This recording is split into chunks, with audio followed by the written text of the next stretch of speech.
செந்து பைரவி சீரியலில் பார்த்தீங்கன்னா ரொம்பவே சூப்பரான சீன்ஸ்லாம் வந்து நடக்க போகுதுங்க. அண்டு பார்த்தீங்கன்னா அந்த அது ஆறுமுகத்தோட கரும்பு தோட்டத்தை வந்து ஒட்டுமொத்தமாக அழிச்சது யார் அப்படிங்கிற விஷயம் வந்து சஞ்சய் கண்டுபிடிச்சிட்டாரு. ஸோ இப்போ இந்த விஷயம் தெரிய வரப்போகுது. அண்ட் பைரவி, அன்னபூர்ணி எல்லாருமே பயங்கர கோபமாக நம்ம ஆறுமுகத்தை வந்து இது பண்ண போகிறாங்க. ஸோ அடுத்தடுத்து நிறைய ட்விஸ்ட்டும் வந்து நடக்க போகுது, பார்த்து தெரிஞ்சுக்கலாம். ஏற்கனவே இந்த அன்னபூர்ணி பார்த்தீங்கன்னா சிந்து சிவா ரெண்டு பேரையுமே நான் பிரிச்சே தீருவேன், சிந்துவை சிவா கூட சேர்ந்து வாழவே விட மாட்டேன் அப்படின்னு நினைக்கிறவ ஆறுமுகத்தையும் பைரவியும் மட்டும் ஒன்றா சேர்த்து வைக்கணும் அப்படின்னு போராடிக்கிட்டு இருக்கா. இது எந்த விதத்திலே நியாயம்? ஒரு குடும்பத்தில் இப்படியெல்லாம் நடக்குமா அப்படிங்கிறது தெரியல. இது பத்தாததுக்கு பார்த்தீங்கன்னா காயத்ரிக்கு வந்து செலியன் கூட இசக்கி கூட வந்து வாழ விரும்பல. அதனால பார்த்தீங்கன்னா செலியன் கூட தான் பிடிக்கும் அப்படின்னு சொல்லிட்டு தாலியை கழட்டி எரிய சொல்லிட்டு செலியன் கூட இப்போ நிச்சயதார்த்தம் அவளுக்கு பண்ணி வச்சுட்டான். தான் பிள்ளைங்க மட்டும் அவங்க வந்து பிடிச்சவங்க கூட சேர்ந்து வாழணும். ஆனால் வந்து பார்த்தீங்கன்னா சிவா மட்டும் சிந்து கூட சேர்ந்து வாழக்கூடாது, அதுக்கு நான் அனுமதிக்கவே மாட்டேன் அப்படின்னு சொல்கிறது உண்மையிலேயே ரொம்ப பெரிய தப்பு. இவளெல்லாம் என்ன சொல்கிறது அப்படின்னே தெரியல. ஆனால் மகா வந்து கரெக்டாக அந்த விஷயத்த கேட்டா, உங்கள் பிள்ளைங்களுக்கு ஒரு நியாயம், என் பிள்ளைக்கு மட்டும் ஒரு நியாயமா அப்படின்னு சொல்லிட்டு நீங்கள் மட்டும் உங்கள் பிள்ளைக்கு வந்து பிடிச்சவங்களோட கல்யாணம் பண்ணி வைக்கிறீங்க, சேர்த்து வைக்கிறீங்க. ஆனால் என் பிள்ளைக்கு மட்டும் நான் நினச்சவ கூட கல்யாணம் பண்ணி வைக்கக்கூடாதுன்னு சொல்லி சொல்கிறதெல்லாம் நியாயமே இல்லைக்கா, இது ரொம்ப அநியாயம் அப்படிங்கிற மாதிரி வந்து சொல்கிறாங்க. சிந்துவுமே அதுதான் மனசுக்குள்ளே நினச்சிக்கிட்டு இருக்காங்க. ஆனால் வெளியில் எதுவுமே சொல்லாமல் அப்படியே அமைதியாகவே வந்து இருக்காங்க. இப்போ ஒரு வழியாக பார்த்தீங்க அப்படின்னா நம்ம காயத்ரிக்கும் செலியனுக்கும் நல்லபடியாக நிச்சயதார்த்தம் முடிஞ்சிருது. அண்ட் அதுக்கப்புறம் வந்து நம்ம பைரவி வந்து பார்த்தீங்கன்னா சஞ்சய் கிட்ட கேட்குறாங்க, இந்த மாதிரி கரும்பு தோட்டத்தை அழிச்சது யாருன்னு தெரிஞ்சிச்சு அப்படின்னு சொல்லிட்டு. அவருமே எனக்கு தெரிஞ்சிச்சு, இந்த ஃபங்க்ஷன் முடியட்டும் நான் வந்து சொல்கிறேன் அப்படின்னு சொன்னதுக்கப்புறம் ஸோ எல்லாருமே போயிடுறாங்க. இப்போ சொல்லு சஞ்சய், அதுக்கு யார் காரணம் அப்படின்னு சொல்லிட்டு சஞ்சயும் பார்த்தீங்கன்னா பல விதத்தில் வந்து சொல்கிறாரு. இந்த மாதிரி என்ன ஆறுமுகம் சொல்லிடவா அப்படி இப்படின்னு சொல்கிறாங்க. ஸோ உடனே பார்த்தீங்கன்னா நம்ம அன்னபூர்ணி அப்புறம் பார்த்தீங்கன்னா இவங்க பைரவி சொல்கிறாங்க, நீ ஏன் ஆறுமுகத்துக்கிட்டே கேட்டுக்கிட்டு இருக்க, யாருன்னு மட்டும் சொல்லு அப்படின்னு சொல்லும்போது அவங்க கரும்பத்துக்கு தோட்டத்தை வந்து அழிச்சது வேற யாரும் கிடையாது, இந்த நிற்கிறானே இந்த ஆறுமுகம் தான் அப்படின்னு சொன்னோன்னே ஸோ எல்லாருக்குமே பார்த்தீங்கன்னா பயங்கரமான வந்து ஷாக் ஆகிடுது. என்ன இது ஆறுமுகமா அப்படின்னு வந்து யோசிக்கிறாங்க. ஸோ சிவா வந்து கேட்குறாரு, என்ன சார் என்ன சொல்கிறீங்க, ஆறுமுகமா, ஆறுமுகம் எதுக்கு இந்த விஷயத்த பண்ணணும், அது அவன் தோட்டம் தானே அப்படின்னு சொல்லும்போது, இங்கே பாருங்கள் சிவா, நீங்கள் சொல்கிறதெல்லாம் சரிதான், ஆனால் இந்த தோட்டத்தை அழிச்சது முழுக்க முழுக்க ஆறுமுகம் மட்டும்தான்.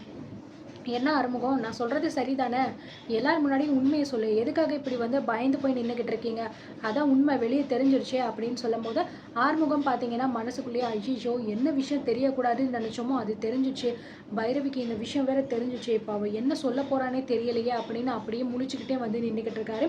ஸோ அன்னபூரணிக்கும் பைரவிக்கும் என்ன சொல்கிறது அப்படின்னே வந்து தெரியலை. அன்னபூரணி கேட்குறாங்க, என்ன சொல்கிற சார், என்ன சொல்கிறீங்க தம்பி, இதை பண்ணது ஆறுமுகமா, அது எப்படி உங்களுக்கு தெரியும், அதுக்கு என்ன ஆதாரம் இருக்குது அப்படின்னு கேட்கும்போது ஸோ உடனே பார்த்தீங்கன்னா அந்த வீடியோவை எடுத்து வந்து காமிக்கிறாரு. ஒரு ஒரு பெரிய ஒரு பண்ணையிலேருந்து ஒரு சிசிடிவி கேமரா எடுத்ததாக சொன்னார்ல, அதை வந்து எடுத்துகிட்டு பார்த்தீங்கன்னா காமிக்கிறாரு. அந்த மாதிரி அந்த நாள் நைட்டு வந்து அங்கே தோட்டத்தில் இருக்கிற மாடு எல்லாத்தையுமே மேய்ஞ்சிக்கிறது எல்லாத்தையுமே தள்ளி விட்டுட்டு நம்ம ஆறுமுகம் தான் பார்த்தீங்கன்னா வந்து ஃபுல்லாமே வந்து அந்த செடி எல்லாத்தையுமே வந்து கருக வச்சுருப்பாரு. இந்த விஷயத்த பார்த்தோன்னே பயங்கரமாக வந்து டென்ஷன் ஆயிடுறாங்க பைரவி. என்ன ஆறுமுகம், இதெல்லாமே வந்து உண்மையா, அந்த கரும்பு தோட்டத்தை அழிச்சது நீதானா, அப்போது இவ்வளோ நாள் வரைக்கும் நான் வந்து ஃபீல் பண்ணினேன், இந்த மாதிரி நம்ம தோட்டத்தை இப்படி அழிச்சிட்டாங்க, ஒட்டு மொத்தமாக போயிருச்சு அப்படிலாம் நினச்சி நான் ரொம்ப ஃபீல் பண்ணினேன், அப்போ கூட உனக்கு உண்மை சொல்லணும்னு தோணலைல்ல, எதுக்காக இப்படி ஒரு வேலையை நீ பார்த்த, சொல்ல ஆறுமுகம், எதுக்காக இப்படி ஒரு வேலையை பார்த்த அப்படின்னு பார்த்தீங்கன்னா பைரவி வந்து ஆறுமுகம் கண்ணத்துலேயே வந்து பலார்னு ஒரு அறை வந்து விட்டுடுறாங்க. ஸோ ஆறுமுகம் எதுவுமே சொல்லாமல் அமைதியாக வந்து நின்றுக்கிட்டு இருக்காங்க. இந்த பக்கம் பார்த்தீங்கன்னா நம்ம அன்னபூரணி வந்து, ஏன்டா ஆறுமுகம், உன்னெல்லாம் நான் எவ்வளோ நல்லா தானே வளர்த்தேன், எதுக்குடா இப்படியெல்லாம் நீ வந்து பண்ணி வச்சுருக்க, இப்படியெல்லாம் பண்ணுறதுக்கு உனக்கு யாருடா சொல்லி கொடுத்தா, உன்னை நினச்சாலே எனக்கு அவ்வளோ அசிங்கமாக இருக்குடா அப்படிங்கிற மாதிரி சொல்கிறாங்க. அம்மா அது வந்து அப்படின்னு சொல்லும்போது, சி அம்மான்னு சொல்லிட்டு என் வாயாலே என்னெல்லாம் அப்படி கூப்பிடாத, உன்னை நினச்சாலே எனக்கு அவ்வளோ கோபமாக வருது, என் மூஞ்சிலே முடிக்காதடா நீ எல்லாம் அப்படிங்கிற மாதிரி அன்னபூரணி சொல்கிறாங்க. இந்த பக்கம் பார்த்தீங்கன்னா பைரவி வந்து கேட்குறாங்க, ஏன் எதுக்காக இப்படிலாம் நீ வந்து பண்ண, அப்படி நான் உனக்கு என்ன துரோகம் பண்ணிட்டேன், எனக்கு பிடிக்காத ஒரு கல்யாணத்தை பண்ண வேணான்னு சொன்னப்போ கூட அதை மீறி நீ எனக்கு பண்ண, அதுக்கப்புறம் உன் வாழ்க்கை நல்லா இருக்கணும், உனக்கு பிஸ்னஸ் நல்லா பண்ணணும் அப்படிங்கிறதுக்காக உனக்கு நிறைய விஷயங்கள் நான் பண்ணேன், அதுக்கு மட்டும் கிடையாது, இந்த தோட்டத்தில் எப்படியாவது இதை வழிய வச்சு நல்லபடியாக உனக்கு நான் லாபத்தை கொடுக்கணும்னு நினச்சேன், ஆனால் நீ அது எல்லாமே வந்து மாற்றி இப்படி கேவலமான ஒரு விஷயத்த பண்ணி வச்சுருக்கிய, உன்னை நினச்சாலே எனக்கு அவ்வளோ அசிங்கமாக இருக்குது, ஏன் இப்படி பண்ண ஏன் இப்படி பண்ணேன்னு சொல்லிட்டு ஆறுமுகத்தை போட்டு பார்த்தீங்கன்னா பயங்கரமாக நம்ம பைரவி வந்து அடிக்கிறாங்க.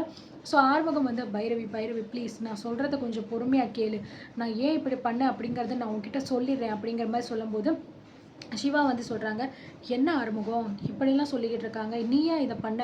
ஏன் ஆறுமுகம் எதுக்காக இப்படிலாம் நீ பண்ண? இப்படிலாம் நீ பண்ற ஆளே வந்து கிடையாது. ஒவ்வொரு விஷயத்தையுமே பண்றதுக்கு நீ எவ்ளோ கஷ்டப்படுறன்னு உனக்கு நல்லாவே தெரியும் தானே! அப்படி இருந்துமே எதுக்காக நீ இப்படி பண்ண?" அப்படின்னு சொல்லும்போது, "நான் எல்லாமே பண்ணது பைரவிக்காக தான் சிவா" அப்படிங்கிற மாரி சொல்றாங்க. "எனக்காகவா?" அப்படின்னு பைரவி கேட்குறாங்க. "ஆமா பைரவி, உனக்காக தான். எங்க இந்த மாரி வந்து எல்லாமே விளைஞ்சு அறுவடை பண்ணிட்டா, அதுக்கப்புறம் நீ இனி என்ன விட்டும், இந்த வீட்ட விட்டும் போயிருவியோ அப்படிங்கிற பயம் எனக்குள்ள இருந்துச்சு. அப்படி நீ என்னைக்குமே இந்த வீட்ட விட்டும், என்ன விட்டும் போயிறக்கூடாது அப்படிங்கிறதுக்காக தான் நான் இப்படி பண்ணேன் பைரவி." அப்படிங்கிற மாரி சொல்லும்போது, பைரவி எதுவுமே பேசாம அமைதியா நின்னுக்கிட்டு இருக்காங்க. ஸோ யாருக்குமே என்ன சொல்றது அப்படின்னே வந்து தெரியல. இங்க பாருங்கம்மா, நீங்க சொன்ன மாதிரியே வந்து இதுக்கு காரணம் யாரு அப்படிங்கிறத நான் தேடி கண்டுபிடிச்சு உங்ககிட்ட சொல்லிட்டேன். இதுக்கப்புறமும் நீங்க என்ன ஆக்ஷன் எடுக்க போறீங்க, இல்ல என்ன முடிவெடுக்க போறீங்க அப்படிங்கிறத நீங்க பேசிட்டு சொல்லுங்க. அப்படிங்கிற மாரி பார்த்தீங்கன்னா, சஞ்சயும் வந்து சொல்லிர்றாரு. ஸோ இதுக்கப்புறம் நம்ம பைரவி என்ன முடிவு எடுக்க போறாங்க? ஆறுமுகத்த மன்னிக்க போறாங்களா? இல்ல கம்ப்ளைண்ட் குடுத்து உள்ள தள்ள போறாங்களா? அப்படிங்கிறத பொறுத்து இருந்து பார்க்கலாம்.